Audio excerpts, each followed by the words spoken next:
Thank you very much for the opportunity to present my research here.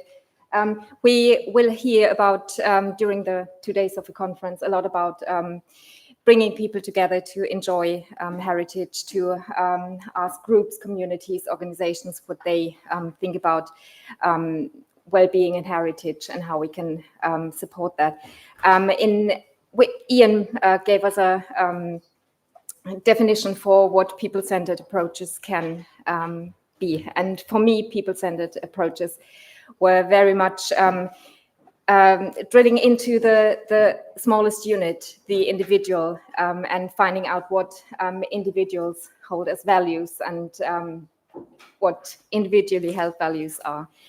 So hence the title, What Matters Most to People. Sorry, I should have started the thing, that's my mistake. Right, yeah, no. There you go.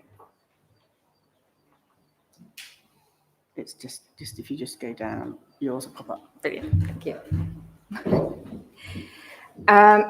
So before I go into the nitty-gritty of my key questions and my methodology and the outputs, I want to give you this quote, and with a background in landscape archaeology, this is very much what I wanted to see in my data. This is a quote, a story from one of my survey participants, and he gave me this photograph and said, this is one of the very few places one can find peace and solitude now. Sit and ponder over what has occurred there over the centuries.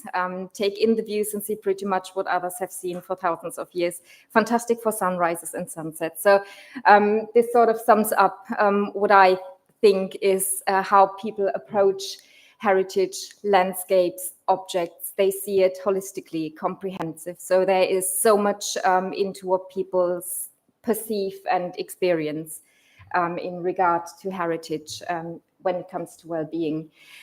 So my research at the University of York over the past 3 years focused very much on individually held values, how we can collect these, how we can analyze them and visualize them for a sense of place, belonging and identity. And I wanted very much to integrate these into current assessment, official assessment frameworks.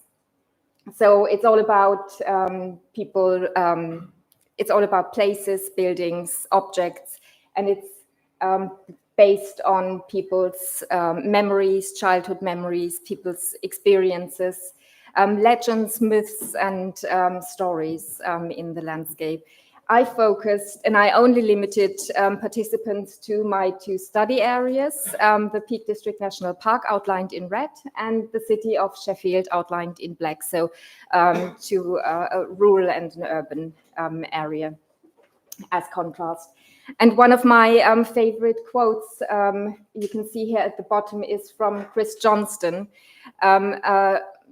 great Australian heritage researcher and heritage consultant. And she frames, she gives an explanation how the criterion of social values is framed when she says the necessity for the social value, sorry, there's a spider. The necessity for social values to be a shared value arises solely from the way this criterion is framed in Australian heritage practices, but also in UK heritage practices. It does not accommodate the situation where many individuals independently hold the same value. So we mostly focus on community groups, on community values, and this is most of the time sort of negotiated within a discourse with dominant voices within groups. Or we have expert knowledge, which is objective and fact-based. But I wanted to integrate into my concept of a social landscape characterization individual stories that form social value patterns. And I wanted to integrate individual values and individual knowledge as people-centered and really subjective opinions. What I found was that there are existing invisible, hidden, shared value communities across landscapes. And we can identify these patterns across landscapes based on the same category or on the same place. This is just an impression what people in Sheffield think is their heritage. And I don't want to talk about designated heritage, undesignated heritage. I think everything is everyday heritage, depending on how we approach it. And these are just some examples of heritage in Sheffield. And it contains, it includes designated and undesignated heritage. My favorite is this picture here. I hope you can see it. It's one of the valleys, the Riverlin valleys, that comes from the Peak District into Sheffield. And this was beautifully decorated with Christmas baubles during Christmas, and I absolutely love this. This is just another impression on how people in the Peak District think about heritage. We have iconic dry stone landscapes, and in the middle here, Little John's grave, associated to Robin Hood, which is, of course, in Sheffield, and in the Peak District in Hathersage. And this eagle stone here is one example where local tradition is, for example, locally based. So prospective sons-in-law of a nearby village have to climb up this stone to prove that they are they are worth marrying the daughters of the village. So that's a quite nice story. A bit about my methodology, and I don't want to go too much into detail. I'm aware of the time, but all of this is written up. It's published in open access papers, and I will show the list later. Similar to what Karenza mentioned earlier, I used a grounded theory approach, and I wanted to know from people their stories, their connection, and I used 3 different sources: social media data, surveys, online surveys, and interview data as well. So I used AI tools. I used natural language processing and topic modeling to have this slightly less biased first step of assessment of my stories. So I allowed people to give me, I didn't want to use Likert scales or anything. I just wanted to let people talk. I wanted to hear their stories. And it's a rabbit hole. You can lose yourself in these stories. They are wonderful. But as I said, as a landscape archaeologist, I wanted to hear specific values in the data and to not fall into the trap of my own bias.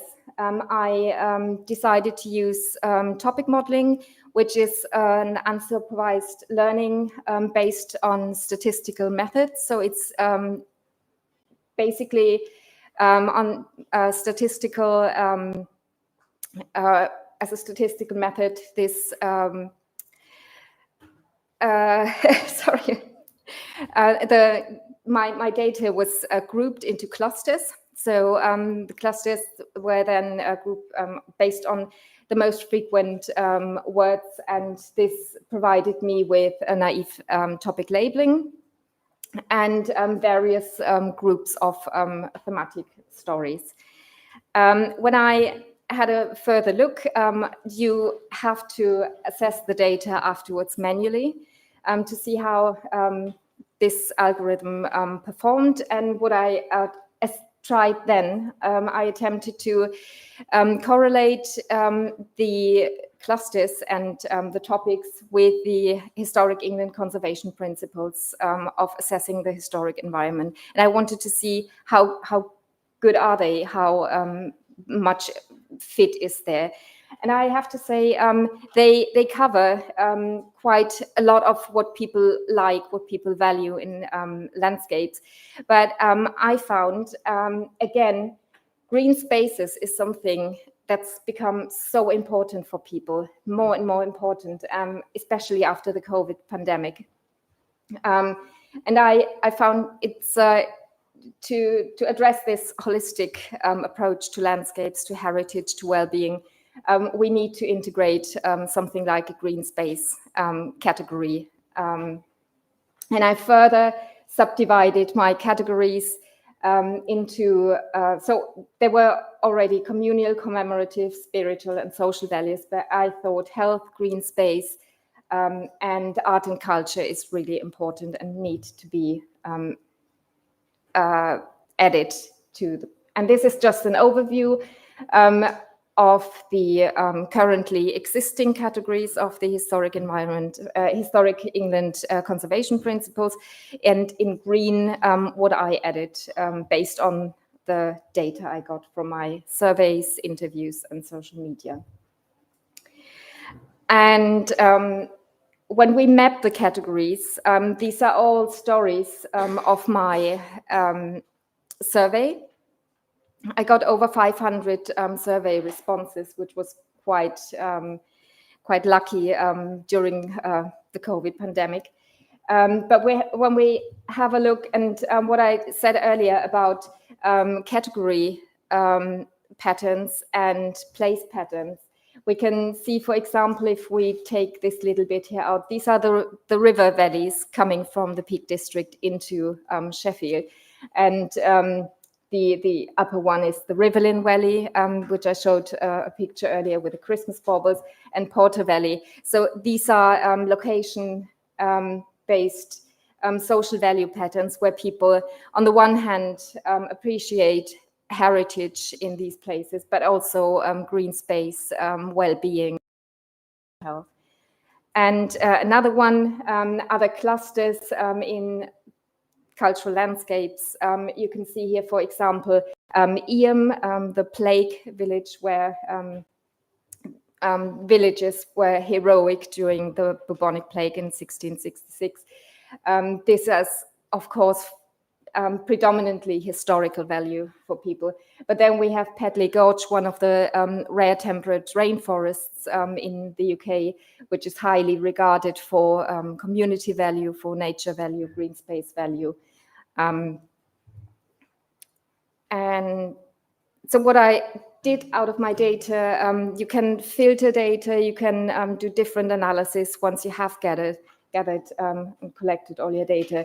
On the left side, you can see an emoji map, which I created from my Twitter analysis, now X analysis. I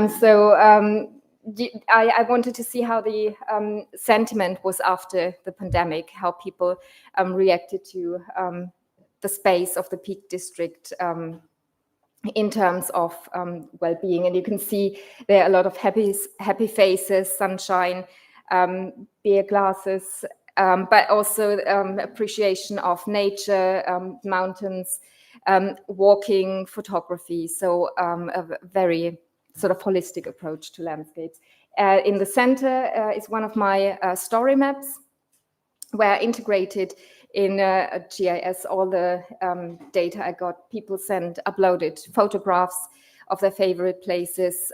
They gave me their stories. They told me how much change they would accept. So all of this data is in this sort of interactive web map where you can click and interrogate. And as an outreach project on the right side, I combined place-based stories and perceptions and experiences and connected them to self-guided walks in the Peak District and Sheffield. And this is just an example how much opportunity there is to interrogate these data sets. And we can sort of increase complexity. For example, historic landscape characterization maps can be sort of added to this data set, this framework. And we can sort of go downwards towards engagement, create more engaging outputs where we can really get people on board. This is just a list of my publications if you want to read up on any of these. And I want to thank a lot of people, but I don't do it because I would possibly miss somebody. But I really want to thank all the participants in my research who only made it possible to get this done. Thank you.